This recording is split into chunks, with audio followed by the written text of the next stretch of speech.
Rear wheel drive versus rear wheel drive. Alright, 4x. Well, here I got two trucks that I got on eBay. They're the same trucks I had when I was a kid. Broke the one I had when I was a kid. It's long gone, but I paid like around $100 for each unit here. They're from 1988. They're only made in 1 year. And to me, it's the best truck ever. I love this truck. This is the one I actually drive around. This is the one I just kind of leave on the shelf so that it stays in good shape. But I stuck Slash tires on this. Give her a little bit of a body lift. And a LiPo. Now she runs on LiPo instead of those old C batteries. Now these ain't no ordinary trucks. So you can see the axle sticks out. There's the actual hex drive. That's what actually drives the tire.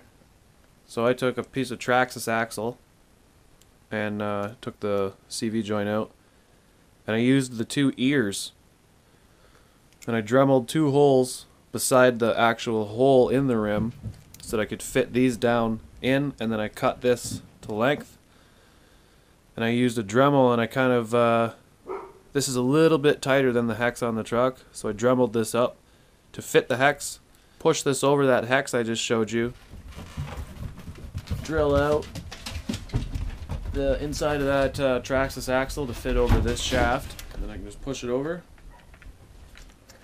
line my splines up in here.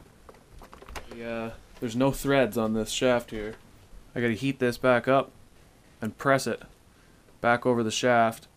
I'm gonna put a washer on there just so this tire can't back off. It'll drive right there like this, but every now and again it'll push that tire slowly off of that spline. And now the fronts, they were different. They were tricky.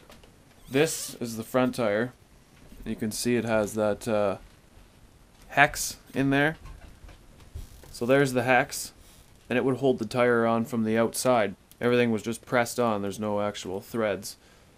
So I realized that the back side of this axle that runs into the transmission, or differential, sorry, it has a dog bone on it, and it's pressed on. So I was able to basically pull the entire wheel hub assembly right out of the truck, leave that dog bone in the truck, and then this is just a shaft with a nut on it pretty much. So I used the wheel backwards, stuck a Traxxas hex nut in it, torched this shaft and nut until it glowed red, and sunk it down inside so that that hex forced itself into that hex, and now it all dry. And then I super glued the original plastic hex together, and you can see there's that dog bone up inside there, and I just put some epoxy in it, stuff the shaft back in it, and that's pretty much what holds it together. That's what holds it together from stock, and that's what holds it together now. And I just had to come up with some spacers. Those are caps from the ends out of the brushless motor. They're what actually squeeze the magnet, and then two brass spacers that go on the end of the brushless motor to keep the magnet centered. They're what center the front tires to keep them straight. There's a bit of height comparison between the two there. Not bad. Rear wheel drive versus rear wheel drive. Alright, 4x.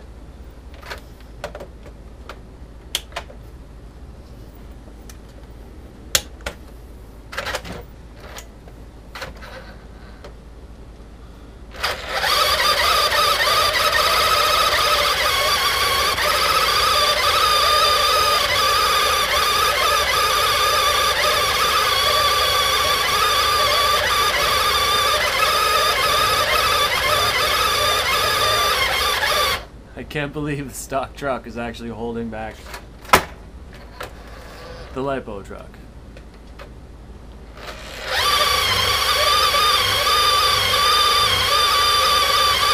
You'll be kidding me.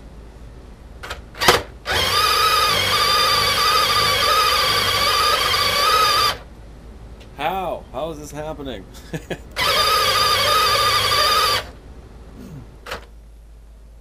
The LiPo versus nickel metals.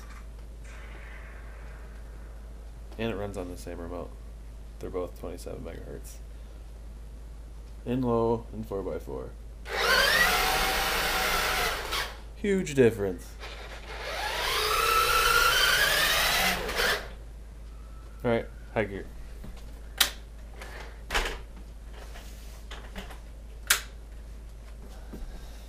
Alright, high gear, 4x.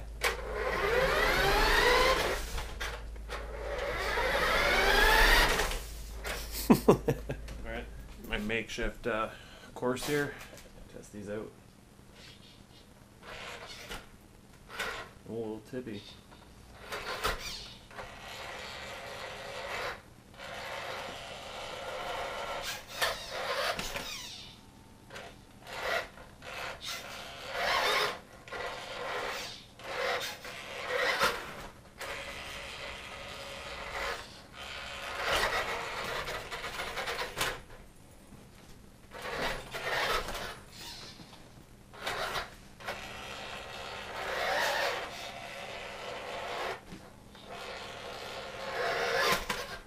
Alright, now the stock truck, nickel metals and the little tires.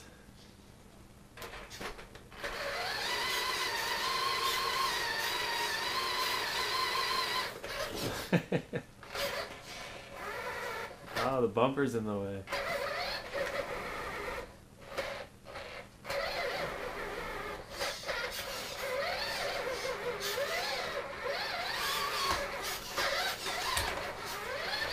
Oh, it made it.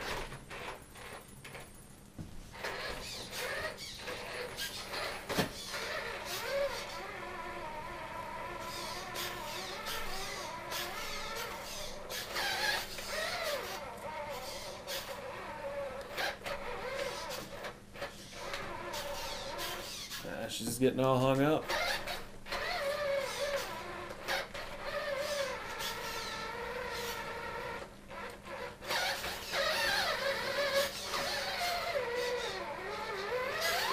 Oh, made her. Two-wheel drive tug-of-war, and I've tied them up a little more even. Oh! We got a standstill.